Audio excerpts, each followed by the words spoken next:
My name is Cassie Monroe. I am 36 years old.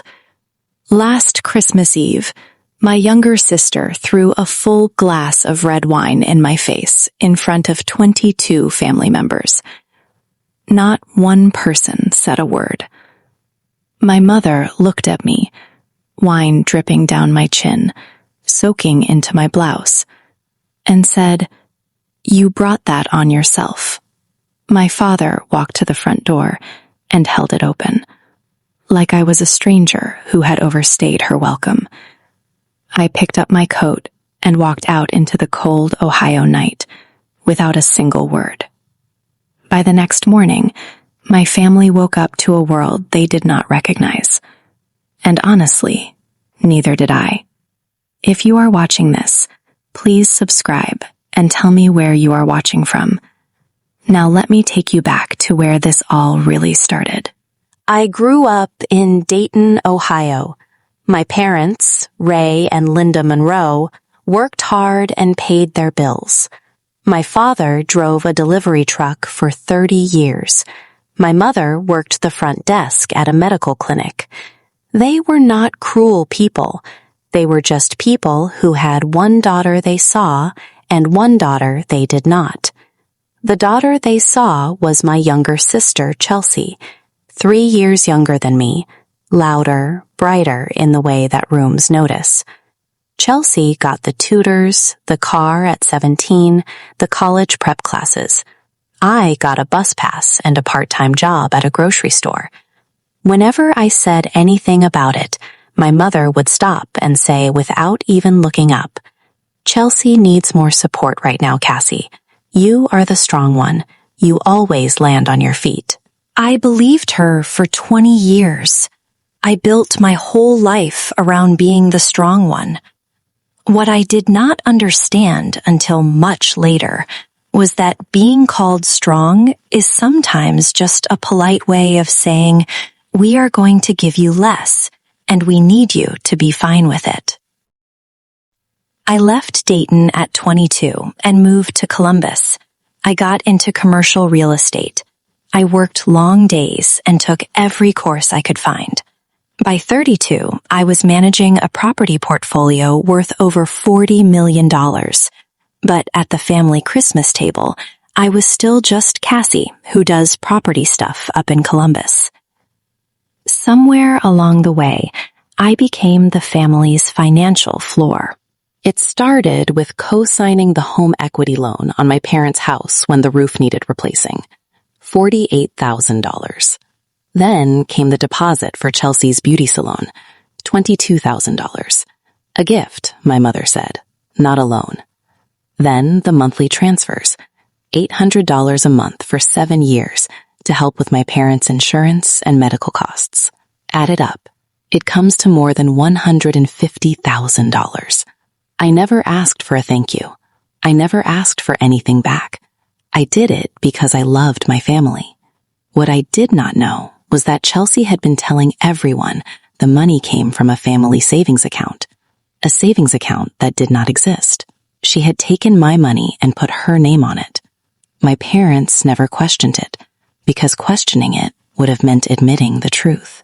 I drove 2 hours from Columbus on December 24th with a full catered dinner for 25 people, same as every year.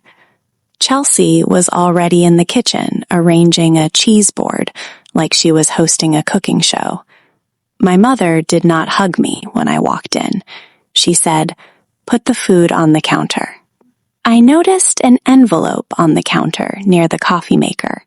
Midwest Title and Trust, the company that handled my parents' deed. It had been opened and resealed. The flap was slightly uneven. I picked it up. Chelsea's voice came immediately from behind me. "That is Mom and Dad's mail. Put it down." I put it down, but I did not forget it.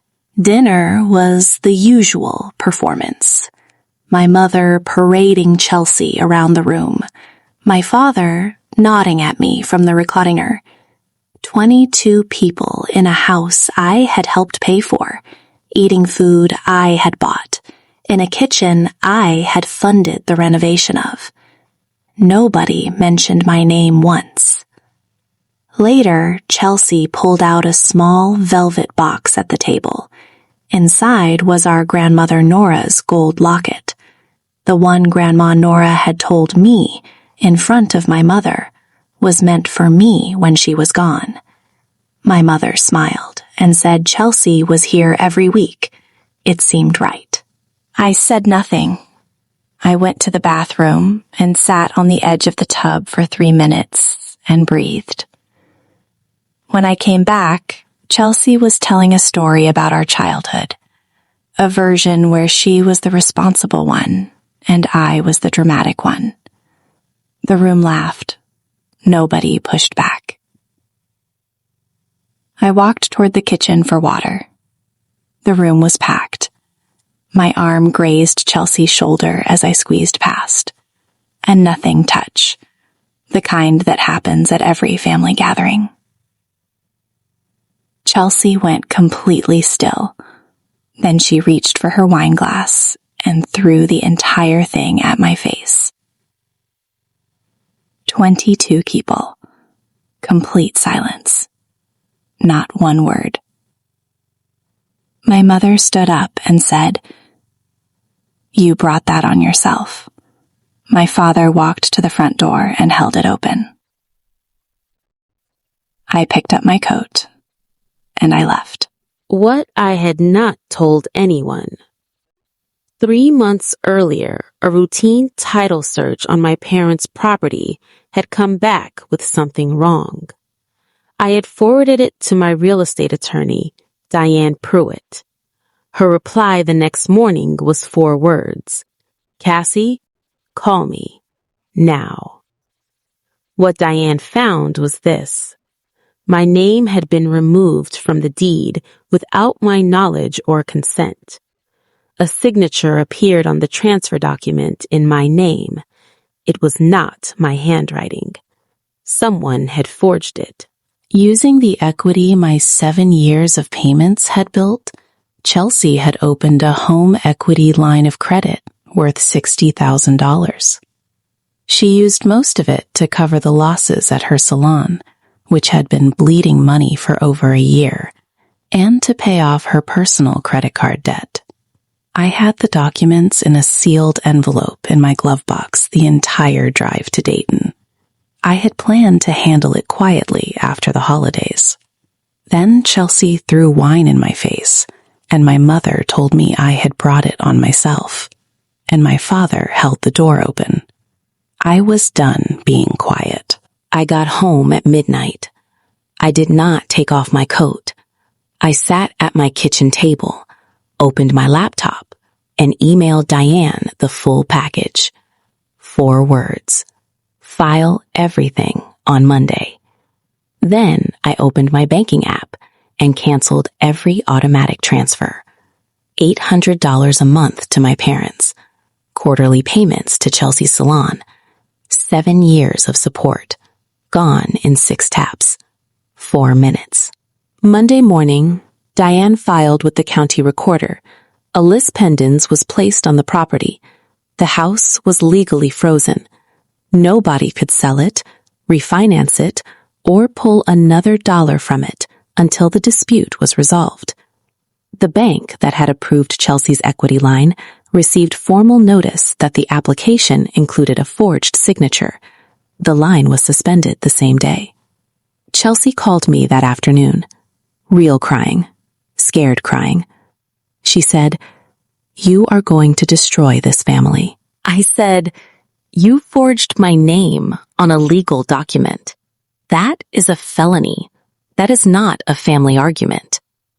She said, "Mom and Dad told me you would not care." I said, "Then they can explain that to my attorney." And I hung up. The salon lost its operating funds overnight. The landlord posted a notice 2 weeks later. Chelsea could not pay. The salon closed in January. The district attorney opened a formal investigation. Chelsea accepted a plea agreement in March, 2 years probation, and full repayment of the $60,000. She will be paying it back for the next decade. My Aunt Carol drove up to Columbus in April. She brought a casserole and a small envelope my father had asked her to deliver. He had written it by hand. It took him 4 days. 1 page. Careful, slow handwriting. He wrote that he was sorry, that he had always known I was the one holding everything together, that he had never said it because he thought I did not need to hear it. At the bottom he wrote, "I stood at that door for 15 minutes after you left. I knew I had made a mistake I could not fix with a sentence. You deserved better from me." Inside the letter was Grandma Nora's gold locket. He had taken it back from Chelsea.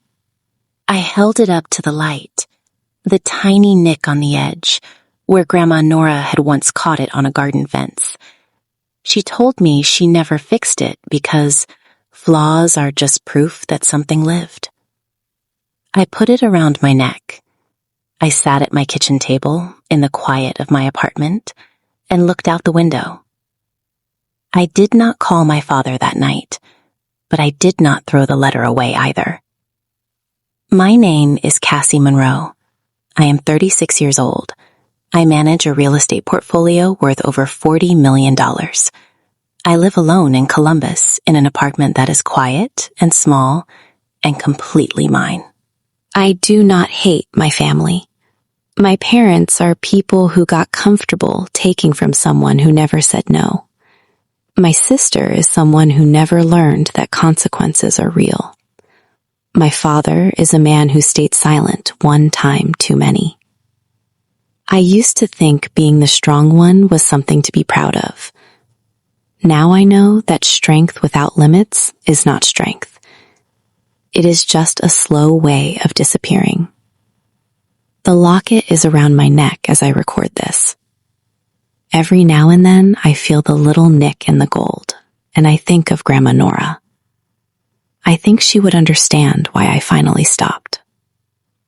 That is my story.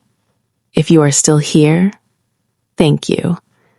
Drop a comment and tell me, have you ever been the one holding your family together while they took all the credit? I read every single one. Share this with someone who needs to hear it, and subscribe for more stories like this. I will see you in the next one.